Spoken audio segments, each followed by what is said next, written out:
right, ladies and gentlemen, boys and girls, children of all ages, fellow Pandemonium travelers, this is Seattle Pandemonium Shutdown, day 278 by my count. So what's going on? What's going down? What's happening? Shenanigans with the with the thing, it just continues. Shenanigans. Is there resolution? No, not that I can tell. As far as I can tell, no. There is just nonsense and just it's just let's get it going. Let's do it. Let's get it going. Is there nonsense? Probably. Is there something that matters? I don't know.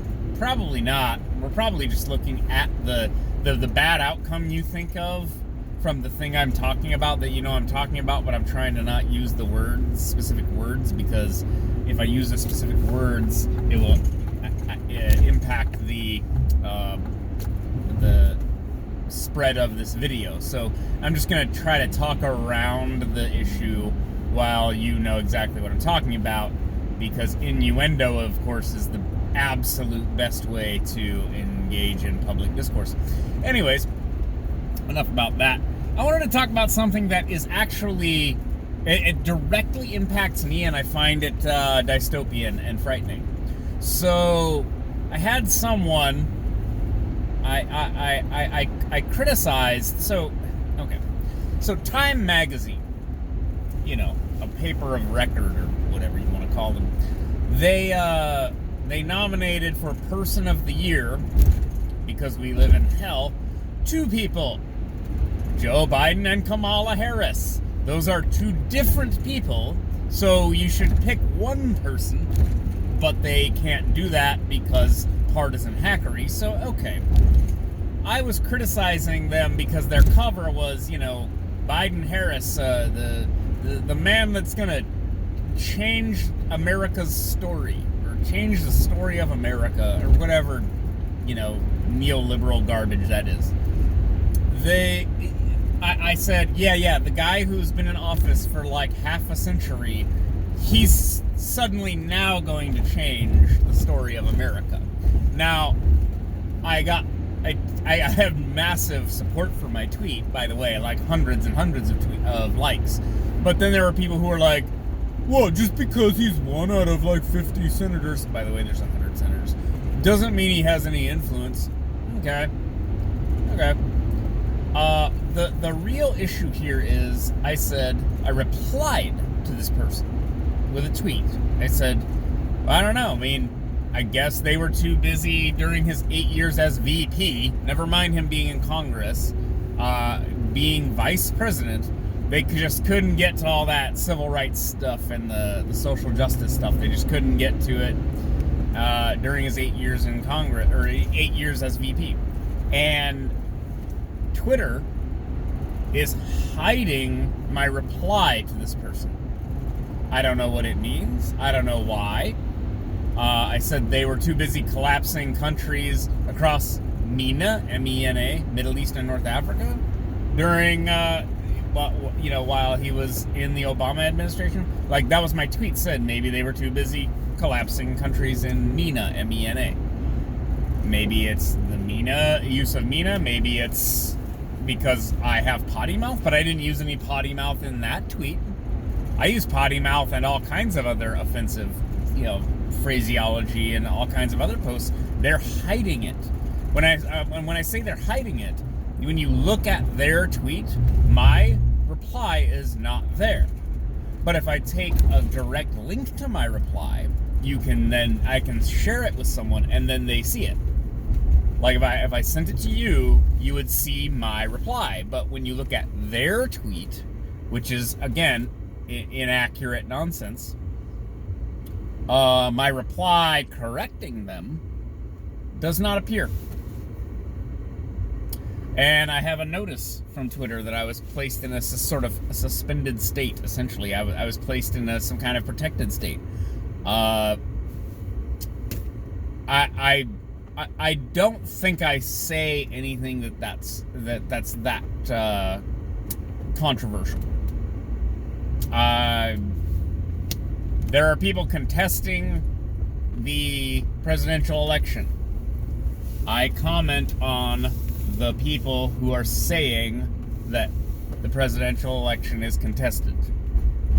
If I'm not allowed to talk about what other people are talking about, then we're at meta levels of dystopian nonsense. Okay? Like, this is one of the problems.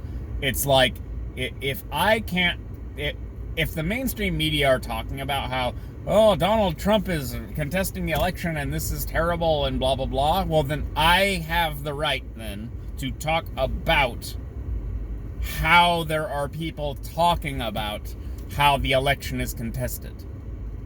Now, if you want to live in a world where I can't do that, you can't do that, okay. You can go ahead and live in that world. I'm not going to live in that world with you. I refuse to. I won't.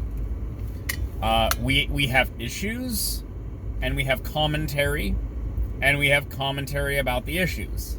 And then we have commentary about the issues. That's the world I want to live in, where you can be wrong, I can be wrong, but I can tell you you're wrong. What Twitter is doing to me right now with my own posts, and I've tested this against other people, I've shared it with them, I'm like, hey, can you see my reply? And they're like, no. And then I'm like, okay, look at my reply. And they're like, wow, okay, I see your reply now when I send a direct link. This is dystopian big tech censorship because I dunked on somebody and they don't like that I'm right, or they complained about me. So now they're censoring my posts. They're censoring my completely accurate critique of someone else. You should think about that. Like, that is frightening. Because I'm right. Okay?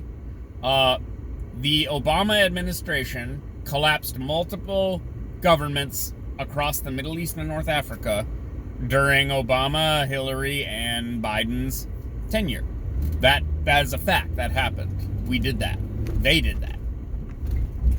So censoring facts because someone, I don't know, complained about it is for, I assume, political expediency. That should bother you. That should bother everyone. Like, I don't want leftists censored just because I disagree with them if what they're saying is factual. Like, that's the issue. So, I don't know. I mean, we're headed into a real problem. This is like some Black Mirror type shit. It's like what you it's like you think of, you know, social media like, oh, we're just all sharing our opinions. Well, no. Well, you some of you are. Some of you are being censored because you have the wrong opinion. And I kind of thought that this is only happening to other people. I don't know, white nationalists or some other like extremists or like people who, you know, I don't know, make direct threats and things. I don't engage in all of that discourse. I'm just trying to talk about like domestic and foreign policy, maybe monetary policy. Wow, bud.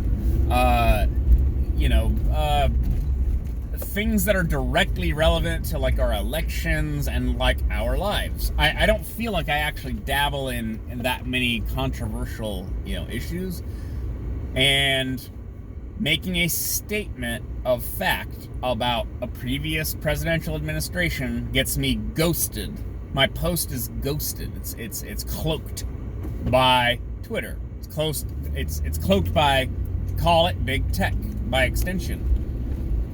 And you expect other people to not notice that. You expect me to not notice. You expect, Jack, what do you think I'm going to do with that information. I'm not just going to sit there and be like, oh, well, I guess they just hide it. No, I'm going to share you hiding it with everyone. Your censorship becomes the story, becomes the post.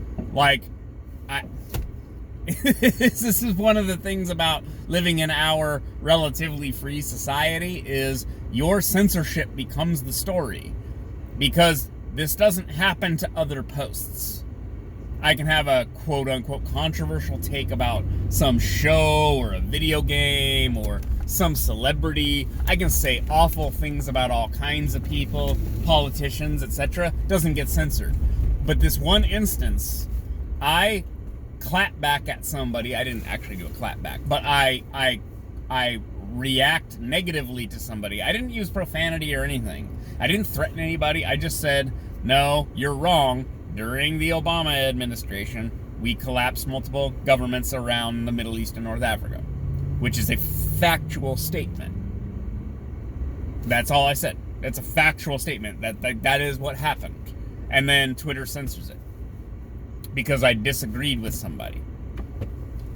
And again, that should bother people. That should bother you listening to this right now, my dozens of followers. Or subscribers, rather. Oh yeah, by the way, hit that subscribe button, hit that like button, and make sure to share this video around. It's so innocuous. It's like so innocuous. This is like the. It's like the Trump fish food debacle. It's like this little thing. It's right there.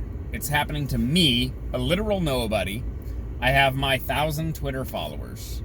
The person posted something that's incorrect. I rebutted them.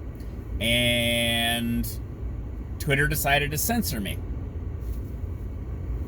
I mean, there it is. Like, and then this makes me wonder, though, because if they're hiding my reply to their post, how many other replies are they hiding? So, like, if you click on a post where somebody says something stupid, or they say something you think is smart. This is actually the danger. You see a post of somebody who's saying something that you agree with. Are they hiding the post that is refuting the thing that you agree with, and now you continue to believe nonsense because they've censored the thing that they've decided is not true or not worthy of being seen by you? Like, this is the censors, like, conundrum. Like, are they hiding good takes from you because it's somehow politically expedient, or it's fitting with whatever the censor's agenda is? So when you look at anything on Twitter, are you actually seeing the real discourse? Because you could have somebody be like, oh yeah, cannibalism is fine, and then all the critiques saying, no, cannibalism actually isn't fine for reasons XYZ. You won't see them if Twitter hides them. So now you'll be like, oh yeah, well, I guess cannibalism is the hip new thing. Now, that's an extreme example, but that's what I'm talking about. What about pedophilia? What about any realm of human endeavor?